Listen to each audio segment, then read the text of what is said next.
Dennis the Apprentice presents Behind the Windshield.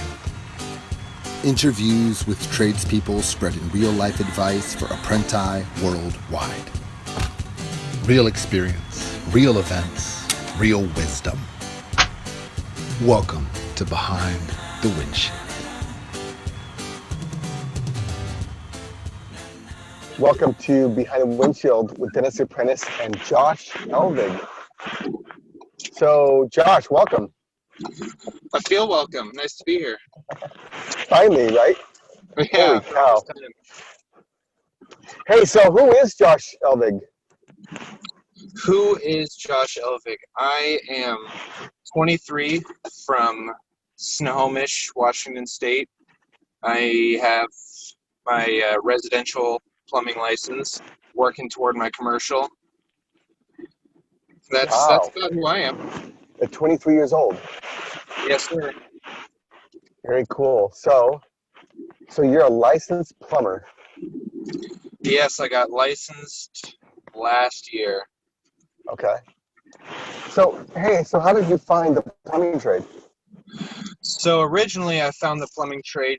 I wasn't exactly looking for it at the time, but my uncle Richard, who used to work here, he was obviously plumbing and had come over to my house several times to repair things. And when I was getting close to the end of my high school career, he asked, hey, do you have any plans to, go into college or what you want to be? I was like, no, just a normal teenage kid answer. No, I'm figuring it out as I go. I think I'm just going to go to college, see if I can figure it out there. And he was like, well, if you don't want to take that route, I love my job, and, you can always come and, start apprenticing for us. And so I did that because I decided going to college was a little bit too much money. And I ended up falling in love with the job, and here I am. Very cool. So when you were in high school, is this the way you imagine you'd be making money? No, it is not. No, in high school, they kind of pound that mentality into you of having to go to college and you have to get, higher education. So I did not imagine this being my career, actually, no. What did you imagine? In my head, I kind of figured I'd do something like, physical therapy or, some kind of medical field type thing.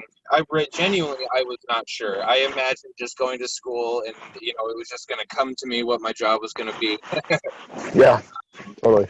Obviously, it didn't work out that way. Right. So did you ever have a day when you almost called it quits in your apprenticeship? Oh.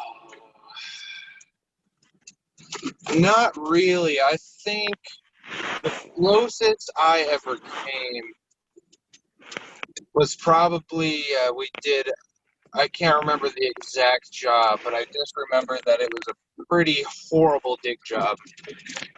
And we were out there for, I think it was over a week just trying to get this trench dug so we couldn't get a tractor in there. Yeah. And by the end, midway through to by the end, I was just like, this is horrible. I can't believe this is what I do, blah, blah, blah. I don't want to do this all the time. But, digging is not, it's kind of like the misconception with, having to deal with poop. We don't really have to deal with poop as much as people assume. And we also aren't digging holes in trenches as much as people assume. And so I pushed through, and I'm happy I did. Yeah, very cool. So as an apprentice, I'm sure money was tight at times because you don't make a lot. What was like the worst time, money-wise? So what was that like? I think if you remember back, I kind of took what I would assume is, or I would say just that's the way I did, was kind of the smarter route. And I actually lived with my parents through my apprenticeship. Oh, yes. Because since I started when I was 18, I realized, we're not making the best money in the world, so, I got to be a little bit more careful with it. So I decided not to move out. But I think the hardest time was near the end of my apprenticeship when, I had that attitude of I wanted to move out, I wanted to buy a new car, all those things that you dream of as a teenager being able to do. Yeah. But realizing couldn't quite afford it. That was probably the hardest time. But since I lived at home, there was never really a time where, you know, I was strapped for money and I really needed to pay for something. Awesome. So stay at home during your apprenticeship? Yeah, that was probably that's what I suggest to people. If they have the opportunity to live at home and it's not a big deal and they want to be an apprentice, that is definitely the smarter way to do it. So it's worth getting along with mom and dad for a while. Yeah. Awesome. So, well, so this is a different question for different people, but I was going to ask, when times are tight, well, maybe now, maybe when you have a tougher paycheck, what's your favorite go-to meal when times are tight? Oh, see, that's not a hard one. When times are tight, I am never opposed to having a nice $1 big pan of top ramen. Awesome. How do you cook your top ramen? Do you add anything to it? Oh, you know, you can add some egg to it. That makes it like a nice Asian dish feel. You can always add a little bit of chicken to it. It almost makes it like, you know, a poor man's chicken noodle soup. Yeah. There's a lot of things you can do with ramen. Absolutely.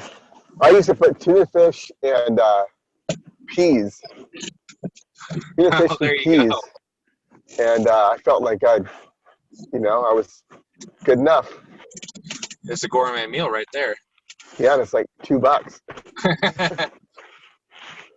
It's awesome. So when you celebrate, what kind of dinner do you celebrate with? If you're going to go out because you had a good month, how do you celebrate?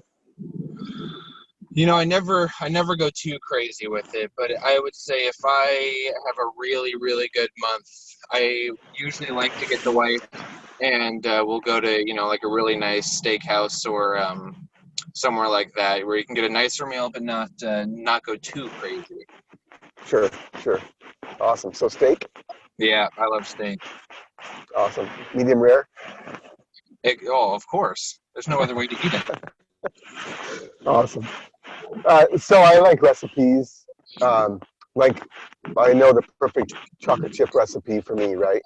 Yeah. So do you have a recipe for your money? Like, what do you do with it? Like, you earn it, and then what you chop it up, or what do you do with your money when you earn it? So the recipe is that my wife takes care of that end of it. And so that's usually the more responsible way to go about it is she pays bills, she moves money over to savings, she makes sure that I'm not buying stupid stuff that I shouldn't be. Yeah. That's my recipe. It's just my wife. Do you know how much she moves over to savings? I do not know. She says that she says it's better if I just don't know how much she's putting in savings. Awesome. What are you saving for? Do you have any idea? We're mainly saving for a house. You know, really, it's kind of a rainy day fund. You know, making sure you have that 6 months of bills paid in the bank in case, you know, some economic collapse or something like crazy happens. But mainly, like we're just trying to get stockpiled so that when, you know, the right house surfaces or the right opportunity that we have the money to be able to jump on it. Awesome. So, we're about halfway done. Are you okay? What's that? We're about halfway done with our interview. Are you good? Oh yeah, I'm good. Awesome. So, if you could go back and start over, what would you do different? I would have definitely paid attention to all of my leads, tips, and tricks that they were trying to teach me early on in my apprenticeship. I probably would have paid attention to those a little bit more. I probably would have stuck my neck out and, you know, jumped on, you know, taking their tools from them and, you know, made them let me do it, get some more hands on that way. I probably would have done little things like that more. You know, when you're an apprentice, you tend to be a little bit shy about some things because, you know, you don't want to be the guy that doesn't know, things like that. Right. And so now that I've been through it all and I'm looking back on it and watching the apprentices now, it makes me think, because, you know, we have some great apprentices now that do that exact thing, and it kind of makes me wish that back in the day I would have mustered up that courage and just went for it, not worried about failing as much. Right. Awesome. So, because you're trying not to make a mistake in that, right? Yeah, because you become friends with your lead, and you don't want to be the guy that is the one messing up when you should have known and things like that. But really, you just don't. You tell yourself you have to worry about it, but you don't. Right. Very cool. So why should others get involved in the plumbing trade from your perspective? In my opinion, I think it's a great thing to do because it's not. I think there's some stigma behind it, which kind of steers people away. And I think some people don't feel as good as we do about saying you're in the trades and things like that. But I think the best reason to get in is you get paid basically to go to school, if you think about it that way, because you're getting paid while you're in class and you're getting taught. Yeah. It's a job that through thick and thin, economically wise, people will always need plumbing done. People's stuff is always breaking. Your plumbing doesn't care whether there's an economic problem or not. Right. And it's just, it's a great life skill. So even if you get into it and you decide that it's not for you, you at least have a really great life skill to have for the rest of your life. But if you decide that you like it, then it's a really good, solid job that you can have for a long time. Awesome. Awesome. So what surprised you the most about the work you do? I think it was how creative you get to be with it. I think that's what surprised me. I think from the outside looking in, I was like, you guys work on toilets, you work with poop. I'm not, that's not my thing. But then when you get into it and you realize with a lot of the projects that you do, you get to be really creative to make your work look really nice and to get types to where you need them to go. Everything's not just cut and dry. You have to use your brain on every single call we do since we're doing service. And so I think it's just a really fun way to be, work with your hands and get to be really creative at the same time as you're making money. Awesome. So besides money, what do you appreciate about the work you do? Oh, I just appreciate what do you get out of the work? Like, what do you get out of it? What I get out of it, I think it's just the enjoyment of, and it's just you're always learning. Even, you can talk to guys that have been in the field for 20 years and they're still learning stuff. I think that's what I like. It's not a job that gets, monotonous or gets boring because you're doing the same thing. It keeps you entertained and it keeps you going. You actually look forward to your day most days that you get up and go to work because, you never know what you're going to run into and you get to mess with these new problems today. And so it's a job that you don't get bored doing this job. I think that's what I love getting that out of it, is just being able to run into new stuff every day. Awesome. It keeps you motivated. Okay, cool. So final kind of a fun question about you in particular. I used to work with this guy that he loved anything to do with the University of Washington Huskies. He always lived where he could see Mount Rainier, and he always vacationed to play bridge. So something you love, something you hate, something if you vacationed all the time to do, what would you do? Something to love. What do you love? See. So something I love cars. I'm a huge car nerd. Cool. That is, I truly enjoy. Something I hate. Oh, I think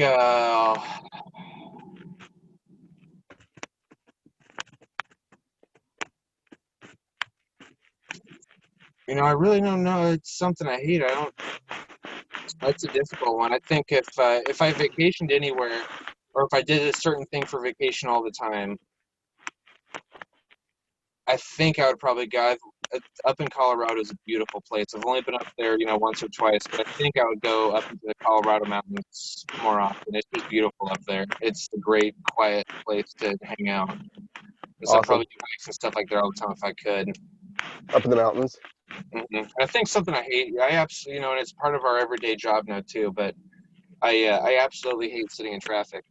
That's about the worst thing I can think of. I hate sitting in stop traffic on the freeway. Perfect. That makes total sense. Well, very cool. Josh, you make life look easy. The way you approach life. You're already 23. You're married. You got your money getting managed well. You're already licensed. Any hints for high schoolers looking to move on in life? I would tell them to strongly consider the trades, or at least give it a try. I think it's worth their while to at least give it a go, even if they don't want to commit totally to it. At least try it or check it out. It's worth their time. Awesome. Very good. Well, thanks for coming behind the windshield with Dennis the Apprentice.